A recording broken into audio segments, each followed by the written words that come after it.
My wanderings brought me here, where history is also accumulating. Auntie Martha, 95, the oldest of all the islanders, and best of all, the first to talk to me. Auntie Martha, how did your father come to this island? Well, he was shipwrecked here, sir. Could you say that again? He was shipwrecked here. My father, Andrea Repaired in Gatana, Lavaredo, and they stayed and got married. And they had quite a large family. But they sold to go to the rest now, you see. And my father always used to tell me, tell us, not only me, remember, be kind to strangers. Remember, he was a stranger on the island once. But still these things keep shaking on the shelves and keep on, and something, you got to hold some fast to the thing. Something said, look, this is something. And it just went and went on till they keep getting worse and worse. And then the Sunday was a Sunday I knew. We was for a birthday, Master and I, and the ground started to crack along the road, you see.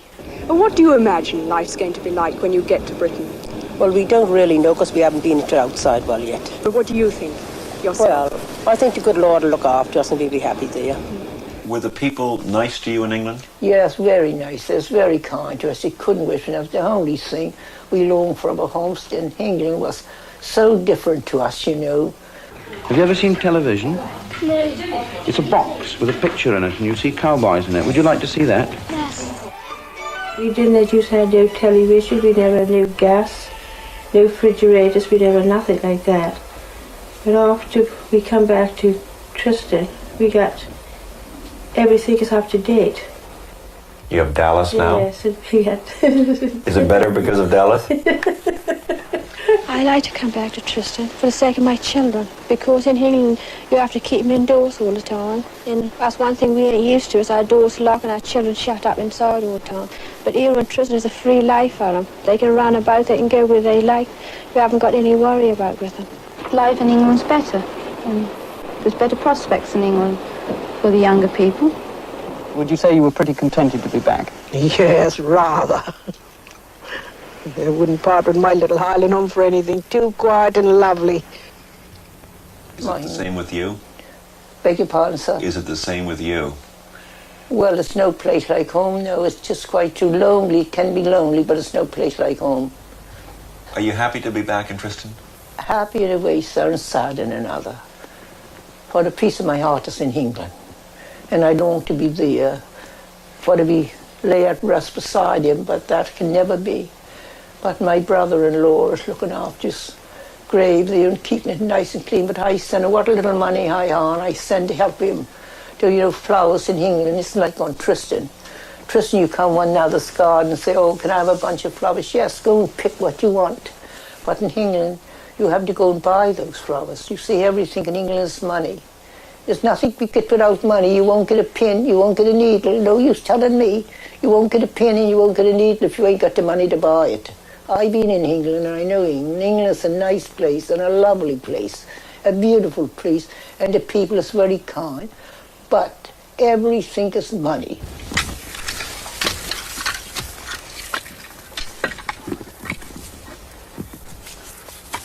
It's a tradition as old as the island's history, when potatoes were the staple diet. In fact, a substitute for money. Now, in those days, you had no money. Tell me what it was like not having any money, and how it's different today. Oh, dear sir, I don't think I'd really tell you, because you couldn't understand how we live without money, but we didn't look for it. We didn't think about it. They used to barter, you know, get their food from ships, the exchange. They'd come here and get like meat and potatoes or vegetables, and then they'd give you an exchange like flour, tea, sugar, or any little luxuries what they had in exchange. And then when we got it, we shared out between each other. This is Tristan, and more Tristan than anything else are the longboats. Made of wood and canvas according to plans 100 years old, they are, for these people, emblems of the Tristan life.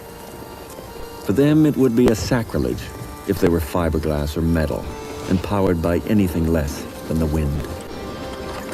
So several times a year, when conditions are right and the sea's forgiving, they neglect church, potatoes, and crayfish to launch these frail craft for a weekend outing to neighboring Nightingale, some 20 miles away.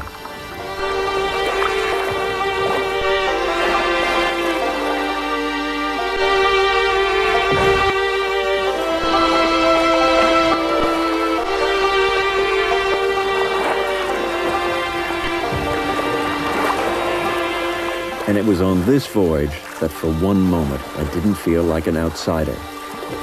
You're not going to tell me how old you are, eh? I will not. If you tell me your age, I'll tell you my age. As a secret. Okay, it's a secret. Just listen carefully now.